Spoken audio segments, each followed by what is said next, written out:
Hello friends, welcome to my channel dream আর shine. Video thumbnail and title দেখে already তোমরা বুঝেই গেছো যে আজকের ভিডিওতে কোন টপিকের ওপর ডিসকাস হতে চলেছে। অলরেডি আগের ভিডিওতে যেটাতে আমরা নিট 2025 কোশ্চেন পেপার ডিফিকাল্টির লেভেল নিয়ে ডিসকাস করেছি, সেই ভিডিও শেষে কিন্তু আমরা বলেছিলাম যে নেক্সট ভিডিওতে কিন্তু আমরা আমাদের ওয়েস্ট বেঙ্গলের নিট 2025-এর এক্সপেক্টেড কাট অফটা কেমন হতে পারে সেটা নিয়ে ডিটেলসে ডিসকাস করবো। তো সে মতোভাবেই আজকে এই ভিডিওতে আমরা কাট অফ নিয়ে যতটা পসিবল একদম পুরো সূক্ষ্মভাবে ডিসকাস করব, সহজভাবে, যেটাতে তোমাদের বুঝতে কোনো অসুবিধা না হয়। সুতরাং ভিডিওটা হয়তো একটু লেন্দি হতে পারে, তাই তোমাদের কাছে অনুরোধ করব যে ভিডিওটা তোমরা না টেনে শেষ পর্যন্ত সম্পূর্ণ ভিডিওটি দেখো। তাহলে হয়তো তোমরা নিজেরা একটা ধারণা করতে পারবে যে এবছর কাট অফটা কেমন যেতে পারে, তোমাদের কাছে একটা সুস্পষ্ট ধারণা তৈরি হয়ে যাবে। তাই আশা করব তোমরা ভিডিওটা পুরোটাই দেখবে অ্যান্ড ভিডিওর শেষে তোমরা কমেন্টে জানিয়ে যাবে আমার সঙ্গে তোমরা কতটা সহমত আছো বা তোমরা কি রিয়ালাইজ করতে পেরেছো বা কতটা কি বুঝতে পেরেছো এই ভিডিও থেকে। অবশ্যই তোমরা সেটা কমেন্টে জানিয়ে যাবে। তো চলো বেশি দেরি না করে আমরা আমাদের ভিডিওতে ঢুকে যাই। আর তার পাশাপাশি একটা কথা বলে রাখি যে তোমরা যারা এখনও আমার চ্যানেলটাকে সাবস্ক্রাইব করোনি, অবশ্যই চ্যানেলটাকে সাবস্ক্রাইব করে নিও। কারণ কি দেখো, এই চ্যানেলটা তোমরা নিট রিলেটেড প্রত্যেকটা আপডেট তারপরে হচ্ছে যে অ্যাডমিশন, কাউন্সেলিং, কাট আপ প্রত্যেকটা ডিটেলসে পেয়ে যাবে। তার পাশাপাশি নিট স্টাডি, কোশ্চেন প্র্যাকটিস সবগুলোই কিন্তু আমাদের চ্যানেলে হয়ে থাকে। সুতরাং এই চ্যানেলটা তোমার জন্য হয়তো খুব ইম্পর্টেন্ট হতেই পারে। তাই অবশ্যই চ্যানেলটাকে সাবস্ক্রাইব করে নিও অ্যান্ড আমাদের পাশাপাশি সমস্ত গুরুত্বপূর্ণ আপডেটগুলোর জন্য আমাদের টেলিগ্রাম চ্যানেল অ্যান্ড গ্রুপে কিন্তু অবশ্যই তোমরা জয়েন করে যেও। তো চলো আমরা শুরু করি আমাদের আজকের ভিডিও। তো দেখো, ওয়েস্ট বেঙ্গল নিট 2025, আমাদের নিট 2025-এ ওয়েস্ট বেঙ্গলে এক্সপেক্টেড কাট আপটা কেমন যেতে পারে, আমরা কাট আপটা কেমন যেতে পারে, কতটা এক্সপেক্ট করতে পারছি সেটা নিয়ে আমরা ডিটেলসে ডিসকাস করবো। All category wise detailed discussion, মানে প্রত্যেকটা ক্যাটাগরি ওয়াইজ কিন্তু আমরা কাট অফ ডিসকাস করবো আমাদের আজকের ভিডিওতে। তো ফার্স্টেই আমরা হচ্ছে যে কাট অফ ডিপেন্ড বা অ্যানালাইসিস পয়েন্ট, কোন কোন পয়েন্টগুলোর ওপর আমরা অ্যানালাইসিস করি বা কাট অফ ডিপেন্ড করে কোন কোন পয়েন্টগুলোর উপরে, সেটা নিয়ে আমরা প্রথমে একটু দেখে নিই। ফার্স্টে দেখো, কাট অফ ডিপেন্ড করে কোন কোন পয়েন্টেরগুলো। দেখো এখানে আমরা 4টে পয়েন্ট রেখেছি। ফার্স্ট পয়েন্ট কি আছে, হচ্ছে নাম্বার অফ টোটাল স্টুডেন্ট, এটার উপর কিন্তু কাট অফটা অনেকটা ডিপেন্ড করে যে কাট অফ ইনক্রিজ করবে নাকি ডিক্রিজ করবে। তো দেখো আমাদের নিট 2025-এ টোটাল অ্যাসপিরেন্ট ছিল যারা নিট এক্সাম অ্যাপিয়ার করেছে, দেখো 23 লাখ।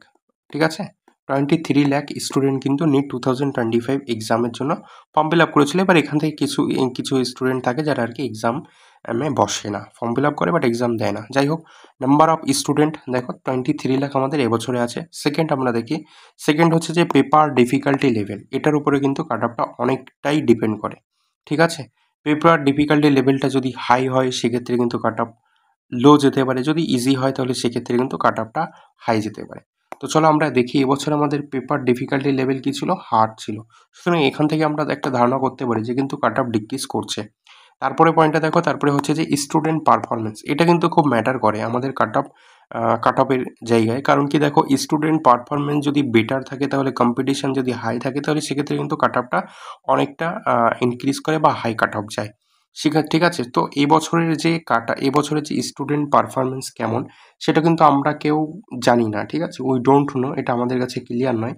কারণ প্রত্যেকটা স্টুডেন্টের ডাটা তো আমাদের কাছে থাকে না, বা ইন্ডিভিজুয়ালি যে কোন স্টুডেন্ট কেমন সেটা কিন্তু আমরা একমাত্র বুঝতে পারবো রেজাল্ট আউটের পরে। আমরা স্টুডেন্ট পারফরমেন্সটা নিয়ে বুঝতে পারবো যে স্টুডেন্টের পারফরমেন্স কেমন ছিল। ঠিক আছে, তো এই পয়েন্টের উপরেও কিন্তু অনেকটা ডিপেন্ড করে। তারপরে দেখো যে হচ্ছে state quota total MBBS seat, state কোটাতে টোটাল কতগুলো এমবিবিএস সিট থাকে এটার উপরেও কিন্তু অনেকটা ডিপেন্ড করে। কারণ যদি স্টেট কোটাতে সিটের সংখ্যা বেশি হয়, ঠিক আছে, এটা স্টেট ওয়াইজ ভ্যারি করে। ধরো আমাদের স্টেটে 3084টা সিট আছে, ঠিক আছে, অন্য স্টেটে ধরো 4000 সিট আছে, আমি সাপোজ ধরলাম। ঠিক আছে, কিন্তু সেখানকার স্টুডেন্টদের মধ্যে এই যে স্টুডেন্ট পারফরমেন্স সেটা কিন্তু আমাদের তুলনায় লো ছিল, তাহলে কিন্তু সেখানে কাট অফ লো যাবে, বাট আমাদের কিন্তু হাই যাবে। তাই এইটা কিন্তু ভ্যারি করে স্টেট ওয়াইজ। কারণ কি দেখো, আমরা জানি 85% কী থাকে, 85% যেটা থাকে হচ্ছে সেটা হচ্ছে যে স্টেট কোটা থাকে। প্রত্যেকটা স্টেটের আন্ডার একটা কোটা থাকে, সেখানে কিন্তু 3084টা সিট আছে। সেই সিট অনুযায়ী কিন্তু স্টেট কোটা টোটাল সিটের উপর কিন্তু ডিপেন্ড করে কাট অফটা অনেকটাই। ঠিক আছে, তো এই পয়েন্টগুলোর উপর কিন্তু কাট অফটা অনেকটা ডিপেন্ড করে। চলো এর পরের পয়েন্টে আমরা চলে যাই। তো চলো এরপরে দেখো, একটা খুব গুরুত্বপূর্ণ পয়েন্ট আমি এখানে রেখেছি যে NEET 2025 cut off will be decrease. NEET 2025-এ কাট অফ ডিক্রিজ হবে। অন মেইন পয়েন্ট, একটা মেইন পয়েন্ট হচ্ছে কি হুইচ পেপার অস টাফ, ঠিক আছে? কারণ কি দেখো আমাদের কটা 3টে পেপার থাকে, একটা হচ্ছে যে ফিজিক্স, একটা কেমিস্ট্রি, আর একটা হচ্ছে বায়োলজি, ঠিক আছে? যদি আমাদের এই 3টে থেকে যে কোনো একটা পেপার টাফ হয়, ঠিক আছে, আমি তো মানছি যে ফিজিক্স পেপার টাফ ছিল, কেমিস্ট্রি বায়োলজি ইজি ছিল, যদি কোনো টাইম হয়, তাহলে যখন ফিজিক্স পেপার টাফ হবে তখন কিন্তু ফিজিক্সে যদি পেপার টাফ হয় একটা স্টুডেন্ট 100 নম্বর ম্যাক্সিমাম তুললো, অ্যাভারেজ আমরা ধরছি যে অন 60তে একটা স্টুডেন্ট কিন্তু অন 80তে একটা স্টুডেন্ট 100 নম্বর তুললো পেপার টাফ হওয়ার জন্য। বাট বাকি যদি আমরা দেখি কেমিস্ট্রি পেপার তো ইজি ছিল, বায়োলজি পেপার তো ইজি ছিল, তাহলে সেক্ষেত্রে কী হবে, যদি একটা পেপার টাফ ফিজিক্স টাফ ছিল, এই দুটো ইজি ছিল, সেখানে কেমিস্ট্রিতে কিন্তু একটা স্টুডেন্ট অন 55 টু অন 65 মতো স্কোর করে দেবে। অ্যান্ড আমরা যদি দেখি বায়োলজিতে, সেখানে কিন্তু 340 টু 350 মতো মার্কস তুলে আনবে। তাহলে যদি একটা পেপার টাফ হয় তাহলে ওভারঅল আমরা কীরকম দেখতে পারি, কাট অফটা কেমন যেতে পারে, বা একটা স্টুডেন্ট কেমন মার্কস করতে পারে। দেখো যদি একটা পেপার টাফ হয় সেক্ষেত্রে দেখো এখানে 100, 155, 340 এই 3টে মার্কস আমরা নিচ্ছি, তাহলে সেক্ষেত্রে কিন্তু 595 মতো মার্কস আসছে। তো কাট অফটা কিন্তু এরকম টাইপের যেতে পারে। যদি আমরা দেখি যে দুটো পেপার টাফ, ঠিক আছে, টোটাল 3টের মধ্যে দুটো পেপার টাফ, অর্থাৎ ধরো ফিজিক্স পেপার টাফ, সাথে সাথে chemistry tough, physics and chemistry both paper are tough but biology is easy, তখন কি হতে পারে, ফিজিক্স কেমিস্ট্রি যখন টাফ হবে তখন আমরা ধরলাম ফিজিক্সে 100, কেমিস্ট্রিতে 120, অ্যান্ড বায়োলজিটায় একটা স্টুডেন্ট কিন্তু 350 স্কোর করে দিচ্ছে, তাহলে সেক্ষেত্রে দেখো 311, তাহলে 570 মতো কিন্তু একটা স্টুডেন্ট অ্যাভারেজ কিন্তু মার্কস তুলে আনছে। যখন আমরা দেখব ওভারঅল ফিজিক্স কেমিস্ট্রি বায়োলজি পেপারই টাফ, তখন আমরা দেখব ফিজিক্সে কেমিস্ট্রি বায়োলজিতে 320, ফিজিক্সে অন 100, কেমিস্ট্রিতে অন 20, সেক্ষেত্রে দেখো কিন্তু কাট অফটা ডিক্রিজ করছে 540 টু 550-র মধ্যে, কিন্তু এরকম মানে একটা স্টুডেন্ট অ্যাভারেজ তুলতে পারছে। এই জায়গাটা কিন্তু খুব ইম্পর্টেন্ট। তো আমাদের নিট 2025-এ যেটা হয়েছে কি ওভারঅল পেপারটাই কিন্তু টাফ ছিল, ঠিক আছে? ওভারঅল পেপার যখন টাফ হবে তখন কিন্তু কাট অফটা অনেকটা ডিক্রিজ করার একটা সম্ভাবনা থাকে। এখান থেকে আমি দেখে দিলাম একটা পেপার যদি টাফ হয় সেক্ষেত্রে একটা স্টুডেন্টের অ্যাভারেজ এরকম, মানে একটা ভালো স্টুডেন্টের এরকম নাম্বার পাওয়ার চান্সেস থাকে। যদি দুটো পেপার টাফ হয় একটা ইজি হয় সেক্ষেত্রে একটা স্টুডেন্টের এরকম নাম্বার পাওয়ার চান্স আছে। যদি ওভারঅল পেপারটাই টাফ থাকে সেক্ষেত্রে কিন্তু একটা স্টুডেন্টের এরকম নাম্বার তোলার চান্সেসটা কিন্তু বেশি থাকে, ঠিক আছে? তো এই জায়গাটা ক্লিয়ার করে দিলাম, আশা করি তোমরা এই জায়গাটা বুঝে গেছো। এরপর চলো পরের পয়েন্টে, ঠিক আছে? আমরা যদি একটু দেখে নিই ওয়েস্ট বেঙ্গলে প্রিভিয়াস ইয়ার্সের কাট অফগুলো যদি আমরা একটু ইয়ার ওয়াইজ দেখে নিই, তাহলে এখান থেকে আমাদের কাছে কিন্তু একটা ধারণা আসবে। দেখো কি এখানে আমরা 2020, 21, 22, 23 এই 4টে ইয়ার রেখেছি। ফার্স্টে UR category OBC A, B, EWS, SC, ST. তো 2020-তে ইউআর ক্যাটাগরি কাট অফ যদি দেখি তাহলে সেটা গেছিলো 567। যদি ওবিসি এ এর ক্ষেত্রে দেখি 566, দেখো সো ক্লোজ, খুবই ক্লোজ, 1 নম্বরের ডিফারেন্স। এরপরে যদি আমরা ওবিসি বি দেখি, ওবিসি এ এর সাথে ওবিসি বি এর ডিফারেন্স দেখো 566 ওবিসি এ, 556 হচ্ছে ওবিসি বি, অর্থাৎ 10 নম্বরের ডিফারেন্স কিন্তু এখানে। এরপরে ইডব্লিউএস দেখো 559, এসসি হচ্ছে 452, এসটি হচ্ছে 237। এটা ছিল আমাদের কি 220, ঠিক আছে? অর্থাৎ 2020 সালে কিন্তু এরকম কাট অফ গেছিলো। 21-এর কাট অফটা দেখো, 21-এ আমরা জানি কি ফিজিক্স পেপার টাফ ছিল, সাথে সাথে বায়োলজিটাও কিন্তু মোটামুটি টাফ ছিল। কাট অফ দেখো 572 কাট অফ যায় জেনারেল ক্যাটাগরি, 572 কাট অফ যায় ওবিসি এ। দেখো সো ক্লোজ, একদমই ক্লোজ, 1 নম্বরের ডিফারেন্স কিন্তু 20-তে দেখেছি, বাট 20 অন কিন্তু OBC A and UR category same cut off যায়। এরপরে ওবিসি বি এর ক্ষেত্রে দেখো 568, অর্থাৎ 4 নম্বরের ডিফারেন্স ওবিসি এর থেকে। ইডব্লিউএস 573। একটা জিনিস এখানে লক্ষ্য করো, 2020 অ্যান্ড 2021 দুইবারেই আমরা যদি দেখি ওবিসি বি এর থেকে কিন্তু ওবিসি বি এর থেকেও কিন্তু ইডব্লিউএস ক্যাটাগরি কাট অফটা হাই যেত। 2021-এ 562, ইডব্লিউএস 573, 2020-তে ওবিসি বিতে 556, ইডব্লিউএস দেখো 559, 3 নম্বরের ডিফারেন্স এখানে হচ্ছে যে 5 নম্বরের ডিফারেন্স, ঠিক আছে? এরপরে আমরা দেখি এসসি ক্যাটাগরির ক্ষেত্রে 472 অ্যান্ড এসটি 258। এরপরে 2022-তে যদি আমরা আসি সেখানেও কিন্তু আমরা কাট অফ দেখছি 573 UR category, 573 OBC A category, 568 হচ্ছে মানে আমাদের ওবিসি বি এর ক্ষেত্রে, অ্যান্ড ইডব্লিউএস এর ক্ষেত্রে দেখো 551। এই প্রথমবার কিন্তু দেখো ওবিসি বি এর থেকে কিন্তু ইডব্লিউএস এর কাট অফটা অনেকটা লো চলে গেছে, 68, অর্থাৎ অলমোস্ট 17 নাম্বারের ডিফারেন্স আমরা এখানে দেখতে পাচ্ছি। তারপরে দেখো এসসি ক্যাটাগরির ক্ষেত্রে 454 অ্যান্ড এসটি ক্যাটাগরির ক্ষেত্রে 262। এবার এখানে কেন ইডব্লিউএস ক্যাটাগরি কাট অফ হঠাৎ এতটা ডিক্রিজ করলো বিসিবিএ থেকে? কারণ 2022-তে কিন্তু ফার্স্ট ইডব্লিউএস ক্যাটাগরি অনেকটা সিট বেড়ে গেছিলো তার জন্য। এরপরে 2023-তে আসো, যেখানে দেখো কাট অফ গেছিলো 589 UR category, 588 OBC A and 582 OBC B. EWS দেখো 543। কতটা ডিফারেন্স দেখো, প্রায় অলমোস্ট 40 নাম্বারের। কারণ 2023-তে কিন্তু ইডব্লিউএস ক্যাটাগরির সিট কিন্তু আরও বেড়েছিল, অ্যান্ড ইডব্লিউএস ক্যাটাগরির পার্টিকুলার ইডব্লিউএস ক্যাটাগরির স্টুডেন্টদের কিন্তু পারফরমেন্সটা লো। এই যে একটা কথা এখানে বলছিলাম না, যে স্টুডেন্ট পারফরমেন্স, এটা কিন্তু খুব ভ্যারি করে। বিশেষ করে ক্যাটাগরি ওয়াইজ যখন আমরা দেখি তখন কিন্তু এটা বেশি ভ্যারি করে। যদি ওবিসি ক্যাটাগরি স্টুডেন্টদের পারফরমেন্স লো থাকে তখন কিন্তু ওবিসি এর কাট অফটা কিন্তু ইডব্লিউএসের থেকেও লো যেতে পারে। কারণ এই জায়গাটা কিন্তু খুব ম্যাটার করে বা ভ্যারি করে যে স্টুডেন্ট পারফরমেন্সটা কেমন আছে। সুতরাং দেখো এখানে তোমরা দেখো 582 ওবিসি বি অ্যান্ড ইডব্লিউএস এর কাট অফ দেখো 543। কতটা লো গেছে? কারণ স্টুডেন্ট পারফরমেন্সের ওপর কিন্তু এটা খুব ভ্যারি করে বা ডিপেন্ড করে। এরপরে দেখো 2023-তে এসসি ক্যাটাগরি কাট অফ গেছে 484 অ্যান্ড এসটি ক্যাটাগরি দেখো 264। এই কাট অফটা গেছে 20, 21, 22, 23-এর এই কাট অফ স্ট্রাকচারটা কিন্তু এরকম ছিল। এরপরে যদি আমরা 24-এ যাই, আমরা 23-এ গিয়ে দেখছি 589, 24-এ দেখো একটু পাল্টে গেছে আমাদের মানচিত্রটা। NEET 2024 cut off rank plus marks, এখানে আমরা কাট অফ র্যাঙ্কটাকে রেখেছি, ঠিক আছে? কারণ কি দেখো, আমরা সবসময় একটা জিনিস জানি যে কাট অফ মার্কসটা কিন্তু সবসময় মেন নয়,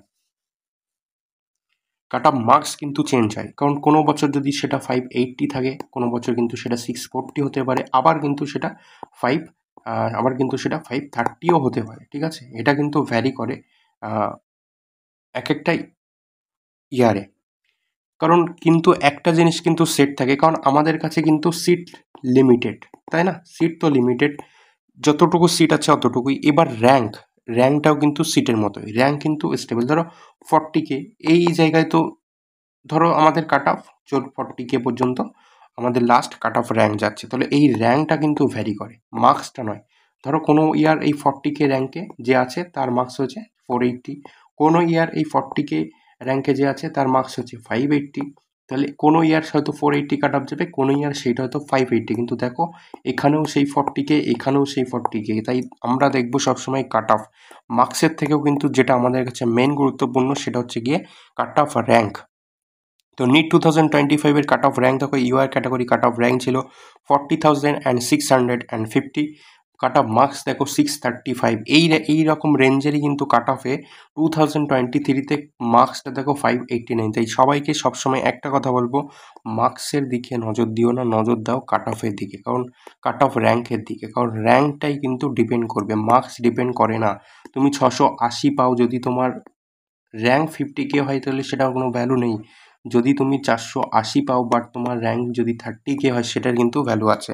তাই র্যাঙ্কটা কিন্তু গুরুত্বপূর্ণ দেন, তারপরে হচ্ছে মার্কস, মার্কসটা পরের জিনিস, সবার প্রথমে র্যাঙ্ক। তাই দেখো ইউআর ক্যাটাগরি 40K, ঠিক আছে, 40.6 ধরো, আমরা ধরছি 635 মার্কস গেছিলো কাট অফ মার্কস, র্যাঙ্ক গেছে কত 40,650।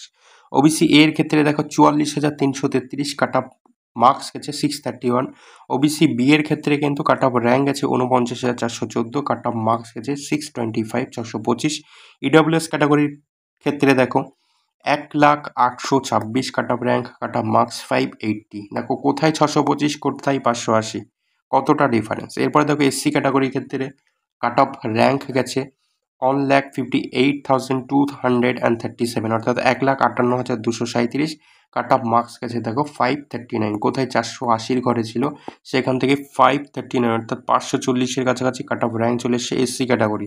এসটি দেখো 6,17,276 র্যাঙ্ক, কাট অফ মার্কস দেখো 298। এইটা হচ্ছে আমাদের 2024-এর কাট অফ, ঠিক আছে? আমি বারবার বলছি একটা কথা, যে আমাদের কাছে র্যাঙ্কটা কিন্তু খুব ম্যাটার করে, ঠিক আছে? সিট কিন্তু আমাদের হাতে লিমিটেড, সেই অনুযায়ী কিন্তু র্যাঙ্কটা কিন্তু একটা জায়গায় স্থির থাকে না। যেমন ফার্স্ট র্যাঙ্ক যার হবে সেই র্যাঙ্ক তো কিন্তু ভ্যারি করে না, মার্কস কিন্তু চেঞ্জ হয়, বাট র্যাঙ্কই থাকে।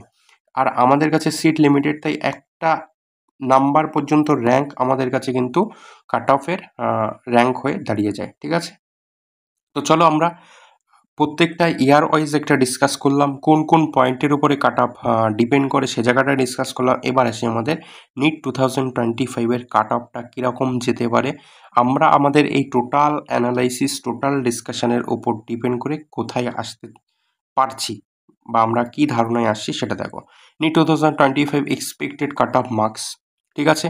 আমরা ধরছি যে এটা দেখো এখানে লিখে দিচ্ছি অ্যাপ্রক্স র্যাঙ্ক, এইটা কিন্তু এক্স্যাক্ট র্যাঙ্ক কেউ ভাববে না, অ্যাপ্রক্স র্যাঙ্ক আমরা ধরছি যে ইউআর ক্যাটাগরির ক্ষেত্রে 40.5 কাট অফ র্যাঙ্ক এরকম থাকবে। মানে র্যাঙ্ক আমি বলেছি সবসময় সেম থাকে, চেঞ্জ হয় আমাদের মার্কস, ঠিক আছে। এটা student performance, question paper pattern বা ডিফিকাল্টি লেভেল, তারপরে আমাদের সিট ওয়েস্ট বেঙ্গল মানে স্টেট কোটা 85% টোটাল যেটা সিট সেটা, অ্যান্ড টোটাল স্টুডেন্ট, এই সবগুলোর উপর ডিপেন্ড করে কিন্তু মার্কসটা ভ্যারি হয়। বাট আমাদের কাট অফ সিটস লিমিটেড, তাই র্যাঙ্ক তো সেম থাকবেই, তাই না। তো এখানে দেখো র্যাঙ্ক আমরা ধরছি 40.5 অ্যাপ্রক্স। কাট অফ মার্কস যেতে পারে এবছর নিট 2025 ওয়েস্ট বেঙ্গলে 545 to 555। এই মার্কসের মধ্যে যারা আছো তারা অবভিয়াসলি একটা সেফ জোনে আছো। এরপরে দেখো ওবিসি এর ক্ষেত্রে 44 কাট অফ র্যাঙ্ক অ্যাপ্রক্স থাকতে পারে, কাট অফ মার্কস যেতে পারে কিন্তু 535 to 545। এবছর কিন্তু ইউআর এর পাশাপাশি কিন্তু ওবিসি এর র্যাঙ্কটা থাকবে না, কারণ ওবিসি নিয়ে জানি আমরা একটা সমস্যা চলছে, ওবিসি এ বি এই দুটো নিয়ে। সুতরাং ওবিসি অনেক ওবিসি সার্টিফিকেট বাতিল হয়ে যাওয়ার জন্য কিন্তু ওবিসিদের কাট অফটা একটু বেশি ডিক্রিজ করবে ইউআর এর থেকে, সেম কিন্তু যাবে না। তাই 535 থেকে 545 পর্যন্ত কিন্তু কাট অফ মার্কস যেতে পারে। ওবিসি বি এর ক্ষেত্রে 49 আমরা ধরছি কাট অফ র্যাঙ্ক অ্যাপ্রক্স থাকতে পারে, অ্যান্ড কাট অফ মার্কস যেতে পারে 530 to 540। ইডব্লিউএস ক্যাটাগরির ক্ষেত্রে কাট অফ র্যাঙ্ক আমরা ধরছি অ্যাপ্রক্স 100K অর্থাৎ 1 লাখ, কাট অফ মার্কস সেখানে আমরা রাখছি 500 to 505। 500 থেকে 505 মার্কসের মধ্যে কিন্তু কাট অফটা থাকতে পারে ইডব্লিউএস ক্যাটাগরি। এসসি ক্যাটাগরির ক্ষেত্রে 158K অর্থাৎ 1,58,000 অ্যাপ্রক্স থাকতে পারে কাট off rank, and cut off marks আমরা এক্সপেক্ট করছি যে 430 to 450 অর্থাৎ 430 থেকে 450 নাম্বারের মধ্যে কিন্তু কাট অফ র্যাঙ্কটা আটকে যেতে পারে ফর এসসি ক্যাটাগরি। এরপরে এসটি ক্যাটাগরির ক্ষেত্রে কিন্তু দেখো কাট অফ র্যাঙ্ক অ্যাপ্রক্স আমরা ধরছি কি 615 অর্থাৎ 6,15,000 সামথিং বা এর আশেপাশেই থাকবে। কাট অফ মার্কসটা কিন্তু সেক্ষেত্রে 240 to 255 এর ভিতরে কিন্তু অ্যাপ্রক্স বা আমাদের এক্সপেক্টেড রাখছে কি 240 থেকে 255-র মধ্যে কিন্তু কাট অফ মার্কসটা থাকতে পারে ফর এসটি ক্যাটাগরি। তাহলে ইউআর এর ক্ষেত্রে দেখো 2025-এর আমাদের বেসিসে আমাদের ডিসকাশন অনুযায়ী কিন্তু 545 to 555-এর মধ্যে কিন্তু কাট অফ মার্কস থাকতে চলেছে। তো এখানে আমরা ডিটেলসে ডিসকাস করলাম প্রত্যেকটা ক্যাটাগরি ওয়াইজ, ঠিক আছে। প্রত্যেকটা ক্যাটাগরি ওয়াইজ কিন্তু আমরা ডিটেলসে ডিসকাস করলাম, ঠিক আছে, with marks and approx rank, ঠিক আছে। এরপরে দেখো একটা কথা যেটা আসি শেষে, সেটা মোস্ট অ্যাকিউরেট, এইটা যে কাট অফটা বললাম কাট off rank marks most accurate না, মোটেই কিন্তু না, এটা মোস্ট অ্যাকিউরেট নয়, বারবার বলছি এটা কিন্তু মোস্ট অ্যাকিউরেট নয়। অ্যান্ড সেটা বলা কিন্তু এখন কোনোভাবেই কারোর পক্ষেই সম্ভব নয়। আমরা জাস্ট একটা ধারণা করতে পারি, একটা এক্সপেক্টেড র্যাঙ্ক আনতে পারি সব দিকগুলোর উপর অ্যানালাইসিস করে, বা প্রত্যেকটা সাইড থেকে আমরা বা বিগত দিনগুলোর কোশ্চেন প্যাটার্ন কাট অফ সবগুলোর উপর ডিপেন্ড করে কিন্তু আমরা একটা ধারণা জাস্ট আনতে পারি, যে এক্সপেক্টেড করতে পারি যে কাট অফটা এই রেঞ্জ থেকে এই রেঞ্জের মধ্যে থাকতে পারে, ঠিক আছে। এবার হচ্ছে কি, বাট 85 to 90% চান্স থাকে যে কাট অফটা কিন্তু এই রেঞ্জের মধ্যেই থাকবে। 100% গ্যারান্টি দেওয়ার ক্ষমতা কিন্তু তোমার আমার কারোরই নেই। অ্যাপ্রক্স আমরা একটা ধরি, এক্সপেক্ট করি যে এর ভিতরে থাকবে 85 to 90% কাট অফ কিন্তু এর ভিতরেই থাকবে নিট 2025-এ, ঠিক আছে। এবার হচ্ছে যে এবার কিছু যদি চেঞ্জেস হয় সেটা আমরা রেজাল্টের পরেই কিন্তু একমাত্র একটা জায়গায় আসতে পারবো, কারণ আগেই বলেছি যে সিট লিমিটেড, যখন আমাদের হাতে রেজাল্ট চলে আসবে, আমাদের হাতে র্যাঙ্ক চলে আসবে, তখন কিন্তু আমরা নিশ্চিত হয়ে যাব যে কাট অফটা কিন্তু এই রেঞ্জেই থাকছে, এর বাইরে কিন্তু যাবে না। তাই আপাতত এখন আমরা এইরকম একটা ধারণায় এসেছি যে কাট অফটা কিন্তু এই এর ভিতরেই থাকবে, এই রেঞ্জের ভিতরে এক্সপেক্ট করতে পারছি আমরা। তো আশা করি টোটাল ভিডিওটা খুব সুন্দরভাবে আমি তোমাদেরকে বুঝিয়ে দিতে পেরেছি, অ্যান্ড এর মধ্যে তোমরা কি বুঝলে না, বা তোমরা আমার সাথে কতটা সহমত আছো, বা অ্যাকচুয়ালি তোমরা কতটা রিয়ালাইজ করতে পারছো যে কাট অফটা কীরকম যেতে পারে বা ধারণা করতে পারছো, সেটা অবশ্যই তোমরা কমেন্টে জানিও। আজকের ডিসকাশনটা কতটা যুক্তিমূলক সেটাও তোমরা কমেন্টে জানিও। ঠিক হলে ঠিক, ভুল হলে ভুল, যেটাই হবে সেটাই তোমরা জানাবে। আর তোমাদের কতটা কীরকম লাগছে, যদি ভালো লাগে তাহলে অবশ্যই, যদি ভালো লাগে বা তোমাদের কাছে এফেক্টিভ মনে হয় বা সঠিক মনে হয় বা যুক্তিযুক্ত মনে হয় তাহলে অবশ্যই তোমার ফ্রেন্ডদের মাধ্যমে এই ভিডিওটা কিন্তু শেয়ার করতে পারো অ্যান্ড চ্যানেলটাকে সাবস্ক্রাইব করতে পারো, পাশাপাশি ভালো লাগলে একটু লাইক করে দিয়ে যেও। আর তোমাদের মতামত অবশ্যই আমি কমেন্টে চোখ রাখবো, কমেন্টে জানিও তোমাদের মতামত। আপাতত আমাদের নিট 2025-এর এক্সপেক্টেড কাট অফ নিয়ে এই ভিডিওটাই থাকলো। পরবর্তী ভিডিওতে আমরা অন্য বিভিন্ন বিষয় নিয়ে কিন্তু ডিসকাস করব। আজকের মতো এখানেই রাখি। অবশ্যই চ্যানেলটাকে সাবস্ক্রাইব করে নিও এবং পাশে থেকো। অবশ্যই খুব ভালো কিছু ডিসকাশন এর পরবর্তীতে হবে।